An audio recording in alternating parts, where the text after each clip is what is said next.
हमारा तो नारा ही है, अभी एक दिल्ली का विधायक चाहिए, एक आदमपुर का विधायक चाहिए, एक आदमपुर का विधायक चाहिए। और इस बार ये बदलाव पक्का होगा, जनता देखेगी ठोक बजा के, पूरी चीज़ एकदम ध्यान से देखेगी भी ये चीज़ अपने लिए सही है कि नहीं। फ़ोन भी अगर उनका मिल जाए तो भी मैं यहीं बैठा हूँ। फ़ोन तो उनके बड़े बड़े राजनेताओं के भी नहीं उठते, तो आम जनता के तो कैसे उठ सकते हैं। भूपेंद्र सिंह हुड्डा के करीबी भी हैं, करीबी अपने काम से भी हैं, क्योंकि बाई इलेक्शन भी जब आदमपुर का रहा तो आपने मदद की पूरी, ये सब जानते हैं। और जब लोकसभा चुनाव आया हाल ही में ख़त्म हुआ तो जीत के भी निकलते हैं जयप्रकाश यहाँ से, उनको जैसे डबल खुशी थी। इस बात का भूपेंद्र सिंह हुड्डा को भी पता है और वो इस गढ़ में आना भी चाहते थे, सेंध लगाना भी चाहते थे और ये भी चाहते थे कि लोग भूपेंद्र सिंह हुड्डा को याद करें, उनके साथ में एफिलिएट हों, जुड़ें। वो इस चीज़ को मानते हैं। आपको भूपेंद्र सिंह हुड्डा पर कितना भरोसा कि आपकी टिकट के लिए फाइट करेंगे, टिकट आपको मिल सकती है? भूपेंद्र हुड्डा जी ने ही मेरा हाथ पकड़ा था और भूपेंद्र हुड्डा जी मेरे को जो आज्ञा देंगे, जो आदेश करेंगे, मैं तो उनकी पालना करना है। राजनीति में बेनीवाल जी धोखे बहुत होते हैं और ऐसे ऐसे धोखे हो जाते हैं कई बार। मैं नहीं कहता कि आपके साथ धोखा होगा, लेकिन मैं वैसे बात कर रहा हूँ। मन जो है, राजनीति में बहुत बड़े धोखे होते हैं, सेटिंग्स हो जाती हैं कि भाई आप ये मोहरा इधर भेजिए, अपना मोहरा उधर भेज देते हैं। तो कई बार कोई ख्वाब या ख्याल ऐसा नहीं आता कि यार कभी कोई इस खेल में जो है ना उलझ ना जाए। आप तो बड़ी शिद्दत से लगे थे हुड्डा साहब के साथ भी और कांग्रेस के साथ भी। फ़र्ज़ करिए कि पार्टी आपको टिकट देती है, चुनाव भी लड़ते हैं, वहाँ से तो तय है भगवे बिश्नोई जो है बीजेपी की टिकट पे लगभग करीब आप मान लीजिए कि वो तय है। और अगर आपको पार्टी टिकट देती है तो फिर वो उसके साथ जो मुकाबला होता है, भगवे बिश्नोई एक उम्र में बहुत छोटे हैं और जिस हिसाब से परिवार का सिस्टम रहा है, आपके परिवार के साथ में उनका मेलजोल रहा है, वो जब मैदान में एक दूसरे के सामने होंगे तो वो उसको कैसे देखते? स्वच्छ और साफ राजनीति करनी है। कीचड़ वगैरह हमने ना तो कभी किसी पे उछाला, ना हम उछालेंगे। बढ़िया राजनीति करना चाहते हैं, जनता की सेवा करना चाहते हैं कि आदमपुर की जो बदहाली है उस बदहाली को ऊपर वोट मांगेंगे। देखिए, ये गढ़ था चौधरी भजन लाल जी का, कुलदीप का गढ़ नहीं है। कुलदीप का गढ़ तो दोस्त 2019 में ही हो गया था। ये तो दिल्ली की राजनीति है, दिल्ली करना चाहते हैं तो भाई दिल्ली आने दिल्ली भेज दो और माने आदमपुर वाला ने आदमपुर की राजनीति करने दो। तो आदमपुर का विधायक दे दो, दिल्ली का विधायक नहीं चाहिए, दिल्ली का विधायक नहीं चाहिए। नमस्कार, एक मत पोस्ट में आपका बहुत बहुत स्वागत। मैं हूं सर्वेश कुकरा। मेरे साथ खास मेहमान हैं प्रदीप बेनीवाल। आदमपुर में हूं और विधानसभा चुनाव में हमेशा की तरह इस बार भी जो नज़रें रहेंगी, नज़रें गड़ेंगी, वो आदमपुर के चुनाव पर होंगी। इस बात के लिए भी होंगी कि ये जो गढ़ रहा है, किसी वक्त में चौधरी भजनलाल का गढ़ रहा है, ये कहा गया, उसके बाद में कहा गया कि कुलदीप बिश्नोई का गढ़ है, अब तो उनकी अगली पीढ़ी है भगवे बिश्नोई। तो ये गढ़ जो है वाकई गढ़ है या गढ़ टूट जाया करते हैं, टूटेगा इस बार या नहीं टूटेगा। लेकिन इसी बीच जब लोगों से बात करते हैं कि कुलदीप बिश्नोई के परिवार को टक्कर कौन दे सकता है, इस गढ़ को कौन क्रैक कर सकता है, तो एक आवाज़ पिछले दिनों से आ रही थी कि प्रदीप बेनीवाल है वो नाम जो इस गढ़ को चैलेंज कर सकता है, तोड़ सकता है, चुनाव में टक्कर दे सकता है, जो मर्जी आप कहें। तो नाम के तौर पे प्रदीप बेनीवाल का नाम लगातार आ रहा था। तो हमने भी सोचा कि उनसे मुलाकात करें, उनको हम भी समझें। आदमपुर के लोग तो जानते ही हैं और रेस्ट ऑफ हरियाणा जो है वो भी उनको समझ लें और देख लें और जान लें कि भी प्रदीप बेनीवाल में ऐसा क्या है जिसके बारे में लोग ये कह देते हैं कि कुलदीप बिश्नोई परिवार को कोई टक्कर दे सकता है या मात दे सकता है या इस फील्ड से बाहर कर सकता है, तो प्रदीप बेनीवाल कर सकते हैं। प्रदीप जी, बहुत बहुत स्वागत। नाम बहुत आपका चल रहा था आदमपुर में, तो मैंने कहा सोचा आज वक्त सही है तो आपसे बातचीत कर लेते हैं। थोड़ा सा तो तारुफ चाहूँगा, क्योंकि जो मुझे जानकारी है वो ये है कि आपके फादर साहब पोकरमल जी और चौधरी भजनलाल, उनकी दोस्ती भी रही, इकट्ठे काम किया, जैसे भी किया। तो ये जो सफ़र है, ये शुरुआत कहाँ से होती है? सबसे पहले तो नमस्कार आपके सभी दर्शकों को। और ये शुरुआत तो चौधरी पोकरमल और भजनलाल, ये एक फर्म होती थी।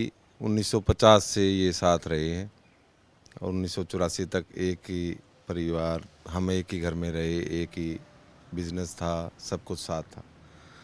उसके बाद में 1984 में अलग अलग हो गए और आपस में इनका अच्छा प्यार था। चौधरी पिताजी मेरे ज़्यादातर बिजनेस में रहते थे और भजनलाल जी राजनीति। इसी कड़ी में उसी उनका दोनों का मतलब अच्छा प्रेम रहा जब तक वो जिए। मतलब ये कर्ण अर्जुन वाला प्रेम था? बिल्कुल कर्ण अर्जुन वाला। और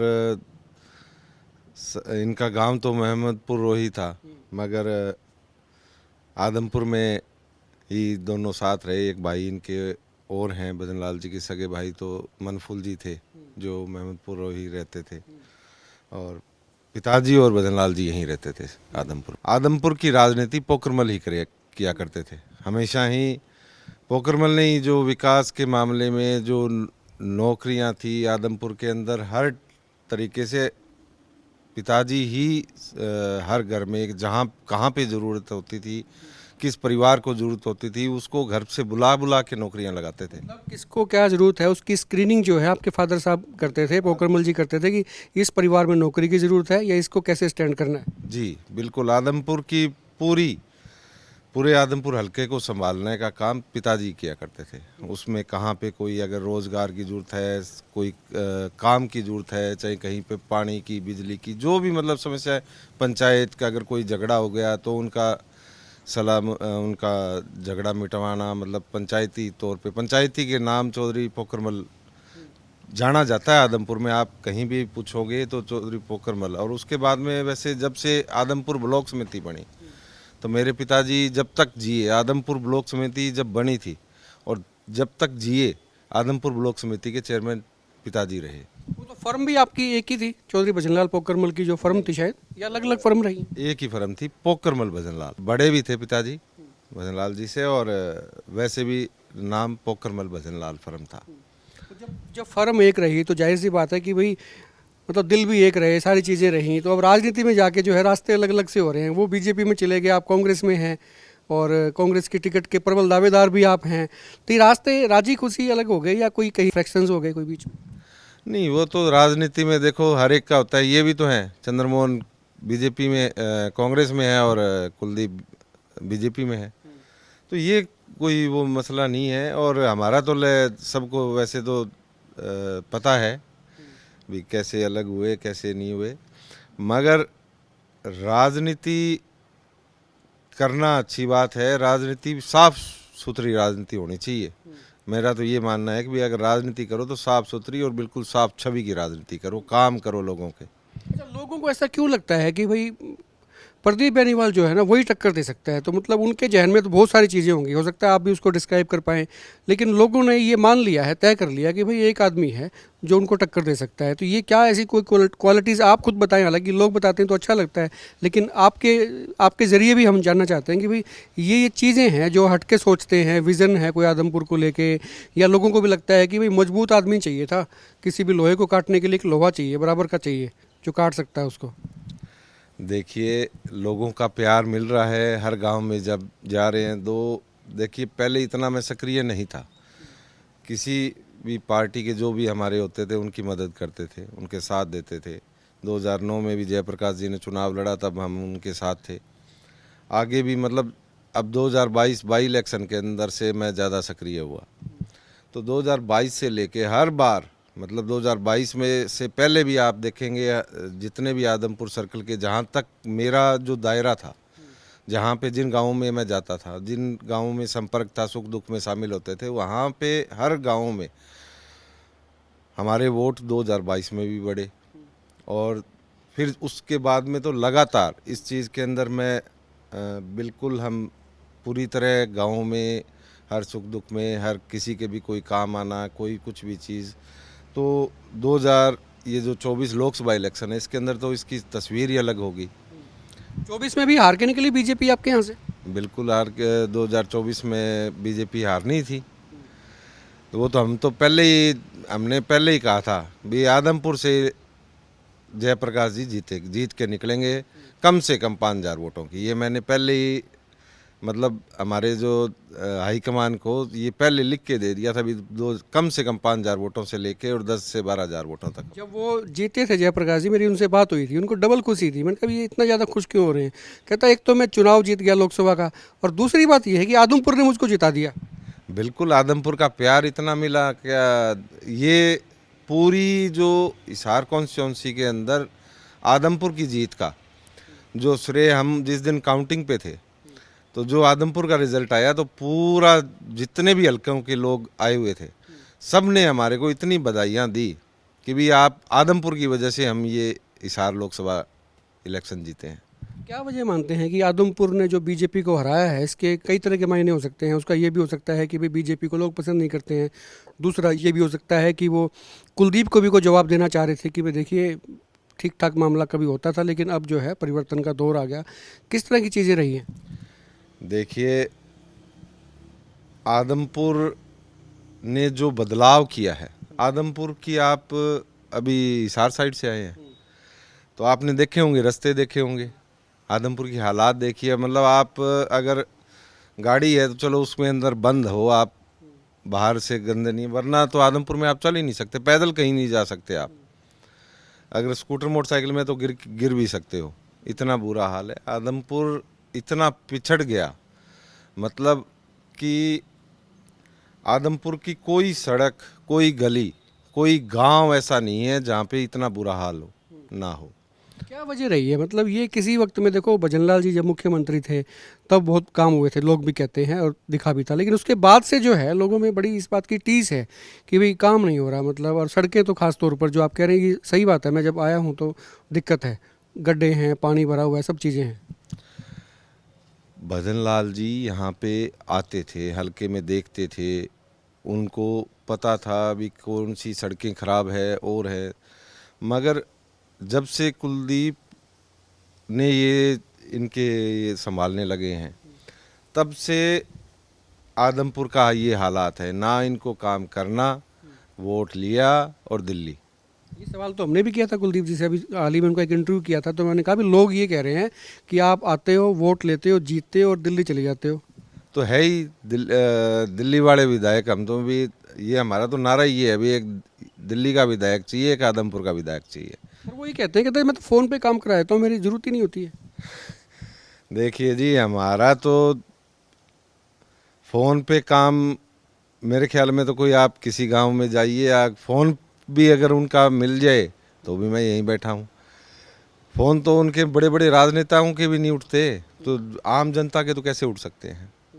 बड़े बड़े लीडर मतलब जो थे, उनके भी फ़ोन अटेंड नहीं होते, तो आम जनता की तो कहाँ बारी है जी। फ़ोन से कुछ नहीं है। अच्छा, उनको वो कहते हैं कि भी मैं फ़ाइल लेके कैसे उठाऊं, तो भाई फाइल लेके नहीं उठाओगे तो फिर यहाँ पे प्रतिनिधित्व क्यों कर रहे हैं आपको? अगर फाइल तो जनता के वोट लिए हैं तो आपको हर जगह जाना पड़ेगा, चाहे कहीं पे भी कोई ऑफिस में जाना पड़े, जनता का काम कराने के लिए तो फाइल उठानी पड़ेगी जनता की। अरे भाई, मैं अगर मेरे को मौका मिल गया तो मैं तो फाइल उठाने खातिर तैयार हूँ। हमारे को तो कोई शर्म है नहीं इस चीज़ की भी। हमारा ये लेवल नहीं है। लेवल तो हमारा ये है कि हम जनता के बीच में जाके उनसे घरों में जाके पूछें भी आपको क्या तकलीफ़ है, क्योंकि जनता जो वोट देती है तो वोट एक बहुत कीमती चीज़ है। ये आपा एक फल फ्रूट या सब्जी कुछ भी बाज़ार से लेने जाते हैं तो उसके अंदर आप देखते हैं भी कहीं से दागी तो नहीं है, वो स्वस्थ है, स्वच्छ है, मतलब पूरा साफ है, कहीं गला हुआ नहीं है, कुछ नहीं है। तो आप एक प्रतिनिधित्व चुनते हैं तो उस टाइम भी देखना चाहिए ना कि वो आपके लायक है, आपका काम करेगा नहीं करेगा। वो आपको हर मुकाम जो आप मतलब चाहते हैं भी, आप मेरे गांव साफ सुथरा हो, मेरे उसमें बिजली, पानी, शिक्षा, स्कूल, मतलब हॉस्पिटल, हर सड़कें, सारी चीज़ें, जो चीज़ वो आपको ज़रूरत है वो करवा सकता है नहीं करवा सकता। तो मतलब जनता को सोच के ही, और इस बार ये बदलाव पक्का होगा। जनता देखेगी ठोक बजा के, पूरी चीज़ एकदम ध्यान से देखेगी भी ये चीज़ अपने लिए सही है कि नहीं है। भूपेंद्र सिंह हुड्डा के करीबी भी हैं, करीबी अपने काम से भी हैं, क्योंकि बाई इलेक्शन भी जब आदमपुर का रहा तो आपने मदद की पूरी, ये सब जानते हैं। और जब लोकसभा चुनाव आया, हाल ही में ख़त्म हुआ, तो जीत के भी निकलते हैं जयप्रकाश यहाँ से, उनको जैसे डबल खुशी थी। तो इस बात का भूपेंद्र सिंह हुड्डा को भी पता है, और वो इस गढ़ में आना भी चाहते थे, सेंध लगाना भी चाहते थे, और ये भी चाहते थे कि लोग भूपेंद्र सिंह हुड्डा को याद करें, उनके साथ में एफिलिएट हों, जुड़ें। वो इस चीज़ को मानते हैं। आपको भूपेंद्र सिंह हुड्डा पर कितना भरोसा कि आपकी टिकट के लिए फाइट करेंगे, टिकट आपको मिल सकती है? बिल्कुल जी, मेरे को तो पूरा विश्वास है। और कि भी भूपेंद्र हुड्डा जी ने ही मेरा हाथ पकड़ा था, और भूपेंद्र हुड्डा जी मेरे को जो आज्ञा देंगे, जो आदेश करेंगे, मैं तो उनकी पालना करना है। उन्होंने मेरे को कहा था भी आदमपुर मदद करो। हमने पूरी मेहनत से हर गांव, हर घर, हर गली, हर जगह पहुंचे हैं हम और बाई इलेक्शन और लोकसभा इलेक्शन में पूरे तन मन धन से पार्टी की मदद की है। तो मुझे तो पूर्ण विश्वास है कि हुड्डा साहब हमारा पूरा ध्यान रखेंगे, जो उनको अच्छा लगेगा वो करेंगे हमारे। राजनीति में बेनीवाल जी धोखे बहुत होते हैं और ऐसे ऐसे धोखे हो जाते हैं कई बार। मैं नहीं कहता कि आपके साथ धोखा होगा, लेकिन मैं वैसे बात कर रहा हूँ। मन जो है, राजनीति में बहुत बड़े धोखे होते हैं। सेटिंग्स हो जाती हैं कि भाई आप ये मोहरा इधर भेजिए, अपना मोहरा उधर भेज देते हैं। तो कई बार कोई ख्वाब या ख्याल ऐसा नहीं आता कि खैर कभी कोई इस खेल में जो है ना उलझ ना जाएं। आप तो बड़ी शिद्दत से लगे थे हुड्डा साहब के साथ भी और कांग्रेस के साथ भी।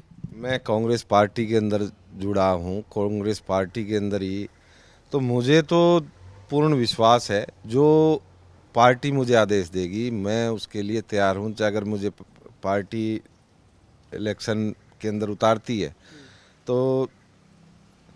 और धोखा राजनीति में होता होगा, पर मुझे इस चीज़ की कोई गिला शिकवा नहीं है कि मुझे धोखा मिलेगा, क्योंकि मुझे विश्वास है पूरा कि जो चीज़ मैंने मतलब आज तक जो मेरे साथ इन संपर्क रहा है उसके अंदर जो भी बातें हुई है वो पूर्ण विश्वास के साथ और वो चीज़ हुई है।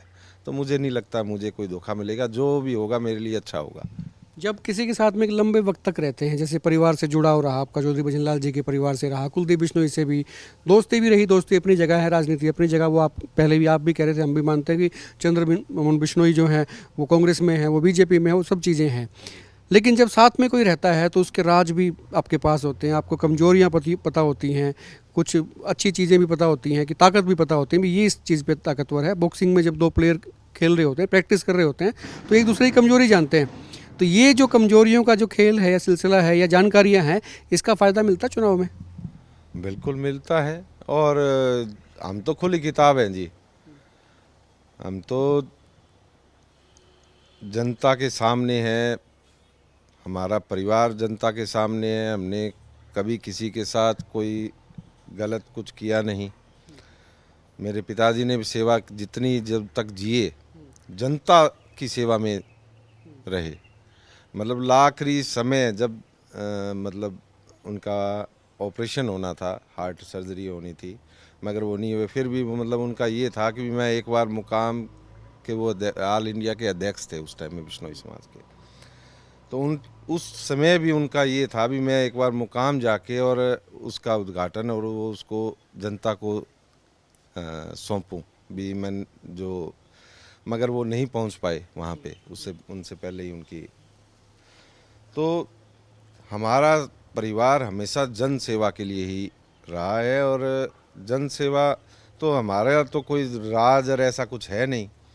और जब मैं भी हूँ तो मैं जितना भी आदमपुर के अंदर रहा हूँ सभी संस्थाओं से जुड़ा हुआ हूँ। मंडी आदमपुर में मेरा ऐसा कोई परिवार नहीं, ऐसा कोई आदमी नहीं होगा जो मेरे को नहीं जानता। कुछ गांवों में बालसमंद साइड गांवों के अंदर मेरा संपर्क कम था, मगर अब जो 2-3 इलेक्शन हम जब गए हैं तो मेरा पूरा वहाँ पे भी पूरा मेरा साथ रहा उनका। हर गांव के अंदर, हर घर के अंदर मेरा संपर्क है पिताजी के नाम से। पिताजी का वहाँ पे बहुत अच्छा प्रेम प्यार है हर गांव के अंदर। मैं भी आदमपुर जब आया हूँ तो मैंने रास्ते में आते आते कुछ लोगों से बात की, हमारे मित्र हैं यहाँ, कोई मीडिया वाले साथी हैं, कुछ और हैं। तो आपके फादर साहब का नाम ज़बरदस्त है, मतलब उनको बड़ा सम्मान से याद किया जाता है, उनका नाम लेते हैं, एक ताकतवर व्यक्ति के तौर पर भी नाम लेते हैं, एक सम्मानजनक तरीके से लेते हैं, और एक भले और अच्छे व्यक्ति के तौर पर भी उनको याद किया जाता है कि भाई ये शख्सियत हैं, मतलब वो इस क्षेत्र की, इस तौर पर उनका नाम आता है। और फिर साथ में आपका नाम जुड़ता है कि वो कहते हैं जी पोकरमल वाले बेनीवाल साहब जो है, अगर वो चुनाव लड़ लें तो कहते हैं वो टक्कर दे सकते हैं।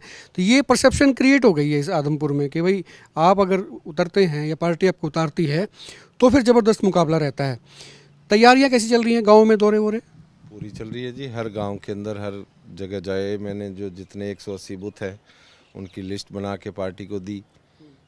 हर घर के अंदर हमने प्रचार पहुंचा दिया।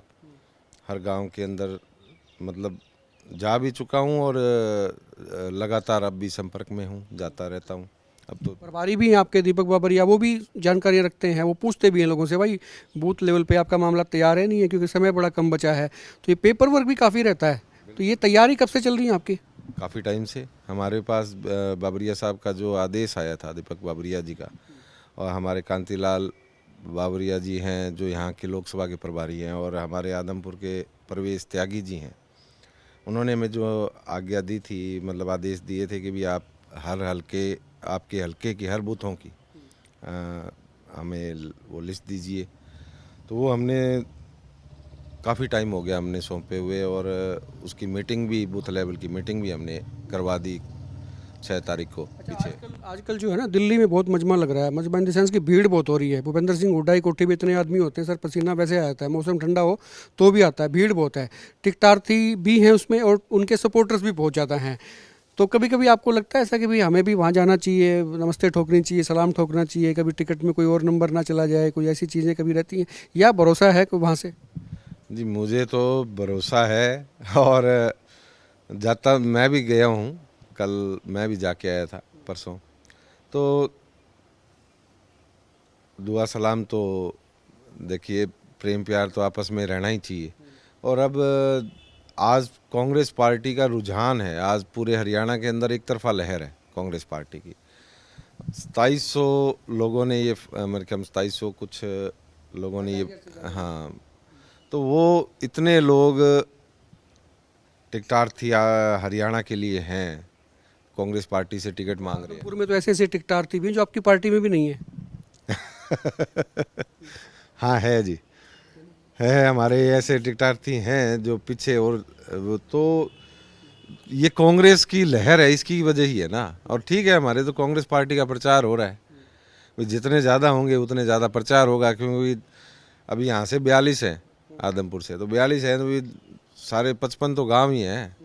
तो अभी 42 टिकट, एक गांव को एक मिल गया तो मतलब पूरा आदमपुर हल्का कांग्रेस में ही हो रखा है। बिल्कुल। और आखिरी सवाल ये है प्रदीप जी, फर्ज करिए कि पार्टी आपको टिकट देती है, चुनाव भी लड़ते हैं, वहाँ से तो तय है बहुए बिश्नोई जो है बीजेपी की टिकट पे लगभग लगभग करीब करीब आप मान लीजिए कि वो तय है, और अगर आपको पार्टी टिकट देती है तो फिर वो उसके साथ जो मुकाबला होता है, बहुए बिश्नोई एक उम्र में बहुत छोटे हैं, और जिस हिसाब से परिवार का सिस्टम रहा है, आपके परिवार के साथ में उनका मेल जोल रहा है, वो जब मैदान में एक दूसरे के सामने होंगे तो वो उसको कैसे देखते हैं?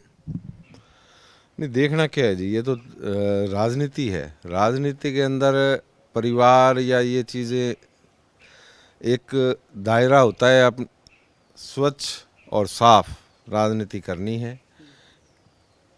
कीचड़ वगैरह हमने ना तो कभी किसी पे उछाला, ना हम उछालेंगे। हम तो साफ छवि और बढ़िया राजनीति करना चाहते हैं, जनता की सेवा करना चाहते हैं। कि आदमपुर की जो बदहाली है, उस बदहाली को ऊपर वोट मांगेंगे, भी इसको सही करना है, आदमपुर को एक नया आदमपुर बनाना है। कि इसको साफ और सुंदर कैसे बनाया जाए, इसको कैसे, जिन घरों में लाइटें नहीं है उस घरों में लाइटें पहुंचानी है, जहाँ पे पानी नहीं है वहाँ पे पानी पहुंचाना है, जिन गाँवों के अंदर पानी कम है, 1 हफ्ते चलता है 1 महीने में, उन गाँवों में पानी 2 हफ्ते बराबर एक समान, वो पानी कैसे पहुंचाना है। स्कूल के अंदर टीचर स्टाफ नहीं है, वहाँ पे क्या ज़रूरत है, कईयों में पंखे भी नहीं है, तो वो पहुंचाना है। हॉस्पिटल्स के अंदर डॉक्टर नहीं है, मशीनें नहीं है, ये चीज़ें हमारे अंदर पूरी तैयारी है, हमारे को भी विज़न है भी आदमपुर को कैसे क्या काम करना है, वो लेके हम तो करेंगे। ये तो हमारा कोई दावा है नहीं भी हमने ये जो कह रहे हैं भी 800 करोड़, तो 800 करोड़, इसमें कितनी सच्चाई लगती है आपको? कुलदीप जी ने भी कहा उस दिन भी कि भी 800 करोड़ बहुए बहुत लेके आए हैं, उनको बड़ा प्राउड है कि उनका बेटा जो है 800 करोड़ आदमपुर के लिए लेके आया है। 800 करोड़ कहाँ हैं जी, आपको दिखें 800 करोड़ रुपए अगर आदमपुर हल्के में लगते हैं तो 800 करोड़ में कम से कम 15 करोड़ रुपए एक गांव को इससे आता है। आप कोई, मेरे को तो लगता नहीं है कि वो कोई गांव के अंदर आप 15 करोड़ रुपए लगेंगे तो उस गांव की कायाकल्प ही अलग हो जाती है। तो आदमपुर के अंदर विकास नाम की तो कोई सड़क सही नहीं, कोई पानी नहीं, मतलब गाँव के अंदर पानी की भी समस्या, पीने के पानी लोग टैंकरों से घरों पानी लाते हैं, 1500-2000 रुपये। सदलपुर गांव के अंदर, इतना बड़ा गांव है, उसके अंदर भी पानी की समस्या है, वहाँ भी टैंकरों से पानी आता है भी। सदलपुर ने तो, अगर मैं गलत नहीं हूँ तो, हमेशा ही जो है भजनलाल परिवार का साथ दिया, खूब वोट दिए वहाँ से। बिल्कुल दिया है, हमेशा एक तरफा वोट रहा है इनका। देखिए, ये गढ़ था चौधरी भजनलाल जी का, कुलदीप का गढ़ नहीं है। कुलदीप का गढ़ तो 2019 में ही हो गया था। 2019 में भव्य यहाँ से लोकसभा इलेक्शन आ रहे, फिर चलो 2022 के अंदर ये बाई इलेक्शन जो था, उसके अंदर एक झूठ मूठ के वोट लेके और जिता दिया। भी सरकार में जा रहे हैं, अब तो सरकार के अंदर है, सरकार के अंदर भी 2 साल होने को हो रहे हैं, तो 2 साल के अंदर तो कुछ भी कर सकता है आदमी। 2 साल के अंदर अब मेरे ख्याल में इनकी विजिट ही नहीं रही, इतनी काम तो क्या रहेंगे। ये तो दिल्ली की राजनीति है, दिल्ली करना चाहते हैं तो भाई दिल्ली आने दिल्ली भेज दो, और माने आदमपुर आने ने आदमपुर की राजनीति करने दो, तो आदमपुर का विधायक दे दो, दिल्ली का विधायक नहीं चाहिए।